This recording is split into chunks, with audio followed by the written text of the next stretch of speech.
بسم الله الرحمن الرحيم. الحمد لله والصلاة والسلام على رسول الله صلى الله عليه وعلى آله وصحبه ومن استنى بسنته وسلك بطريق إلى يوم الدين. أما بعد, todo louvor pertence a Allah subhanahu wa ta'ala.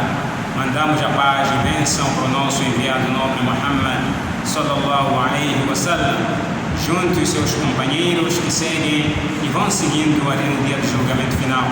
Prezados irmãos e irmãs, o propósito deste live é de uma forma de recordação, como estamos a passar aqueles momentos das tentações, momentos de fitna, momento em que o muçulmano pode perder a sua própria posição, o muçulmano pode vir a ficar despercebido dentro da sua religião através das contradições do Satanás, através de festas que estão a decorrer na nossa sociedade.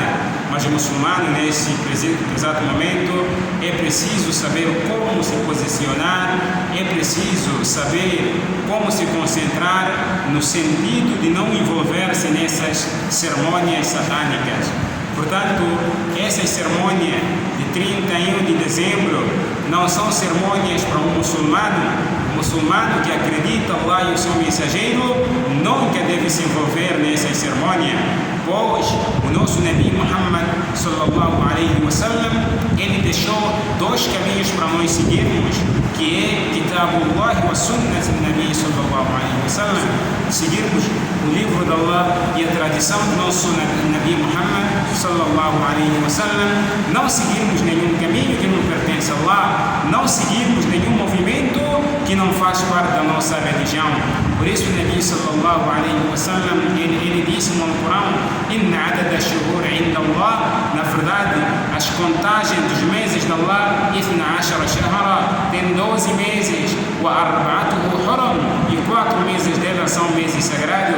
Dentre esses 4 meses sagrados mencionados neste ayah, não está lá 31 de dezembro.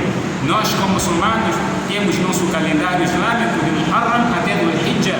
Temos duas cerimônias, que é Eid al-Fitr e Eid al-Adha. São essas cerimônias que o muçulmano tem que festejar, o muçulmano tem que celebrar com a sua família, mas essas cerimônias de 31 de dezembro não são cerimônias para o muçulmano seguir, são cerimônias do Shayatin, do Satanás. O muçulmano não pode ficar apertado para como conviver nessas cerimônias, como celebrar nessas cerimônias. O muçulmano tem que passar esses dias como dias normal, como nada se estivesse a acontecer. Esta é que é a essência da nossa religião. Nós estamos a ver a maior parte dos muçulmanos estão totalmente despercebidos, estão totalmente embaralhados. Um não sabe o que é, outro não sabe onde vai. Tudo isso só por causa das cerimônias satânicas. Uma diferença para terminar entre as nossas cerimônias como muçulmano e cerimônias daqueles que não são muçulmanos. Olha só, cerimônia do muçulmano, lá não existem bebidas alcoólicas, não existem acidentes, mas veja essas cerimônias satânicas, estão a se partir com garrafas, muitos acidentes, vai encontrar alguém que está a conduzir, quando está embriagado, encontra alguém, já perdeu memória, está a falar besteira, mas o muçulmano não pode se posicionar desta maneira. Por isso, esses meios servem como uma demonstração que essas cerimônias não pertencem à nossa religião. Nós, como muçulmanos, temos que saber como nos posicionar. Peço que Allah perdoe a todos nós, peço que Allah subhanahu wa ta'ala una-nos para um único objetivo para com Allah. Peço que Allah subhanahu wa ta'ala fortaleça os nossos corações nos imãs desses momentos da fitna, que Allah construa para nós cada um de nós uma morada no Jannah, que Allah aceite de mim, vocês, jazakumullahu khairan, wassalamu alaikum wa rahmatullahi wa barakatuh.